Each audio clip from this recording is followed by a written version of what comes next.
Tuko nyakati za hatari, na kwa sababu tuko katika nyakati za hatari, nataka kuambieni hamtashangaa. Na wengine watakuja hapa, watakuja kuuza mafuta, watakuja kuuza na chumvi, maana Mungu hayuko kwenye mafuta. Ngoja niwafundishe kitu kimoja bwana, ninyi msichokijua. Mmesikia wanaita mafuta ya upako, wanaita chumvi za upako. Ngoja niwafundishe nini maana ya upako.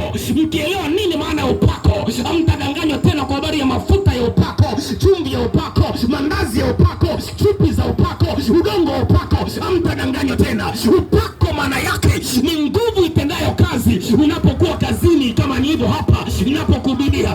Kwa hakika kwa nguvu zangu siwezi kuhubiri namna hii, lazima iwe nguvu nyuma yangu. Hiyo nguvu ni ya Roho Mtakatifu, inaitwa ni upako. So anointing is the power in operation to the servant of God. Ni nguvu ya utendaji katika mtumishi wa Mungu. Sasa niulize, upako kwa sababu ni nguvu ya Roho Mtakatifu, maana yake upako ni uungu wa Mungu ndani ya mtumishi anapofanya utumishi. Sasa niulize, je, Mungu tunaweza kumweka kwenye mafuta na tukamfungia Mungu kwenye kachupa?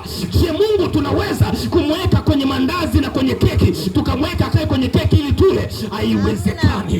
Tunamdharau Mungu. Hakuna upako kwenye mafuta, hakuna upako kwenye chumvi. Upako uko katika neno la Mungu lilo hai, maana katika neno tunajengwa, katika neno tunashinuliwa, katika neno kuna nguvu. Ndio maana imeandika katika kile kitabu cha Waebrania sura ya 4 mstari wa 12, inasema neno la Mungu li hai tena lina nguvu, li kali kuliko upanga wowote ukatao kuwili, ukitawanya nafsi na mafuta na kila kiungo, wala hakuna kiumbe chochote kilichositirika. Vitu vyote vitupu mbele za hili neno. Maana ukiongelea upako, ni nguvu ya Mungu itendayo kazi ndani ya watumishi walio kwenye huduma. Sasa unawezaje kuweka upako kwenye mafuta? Unawezaje kuweka nguvu ya Mungu kwenye keki? Mungu hawezi kukaa kwenye keki, Mungu hawezi kukaa kwenye chumvi, Mungu hawezi kukaa popote. Hivyo msidanganyike eti kuna vifaa vya kiroho. Mungu anakaa kwenye chumvi, Mungu anakaa mbinguni, na mbinguni ndio makao ya Mungu Bwana. Duniani ni mahali pa kuwekea miguu. Wanadamu tusikose heshima. Hebu wanadamu tusio wapumbavu tukasema Mungu anakaa kwenye mafuta na chumvi. Mungu hayuko kwenye mafuta na chumvi. Usidanganyike. Acha uvivu wa kuomba, amka uombe. Mafuta ya kweli yanapatikana kwenye maombi. Upako unapatikana kwenye neno la Mungu. Upako unapatikana kwenye kufunga na kuomba.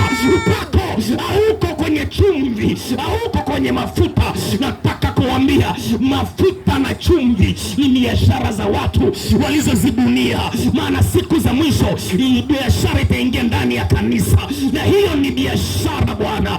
Hebu angalia, ukienda kwenye viwanja fulani, mfano Tanganyika Packers, nenda kafanya research.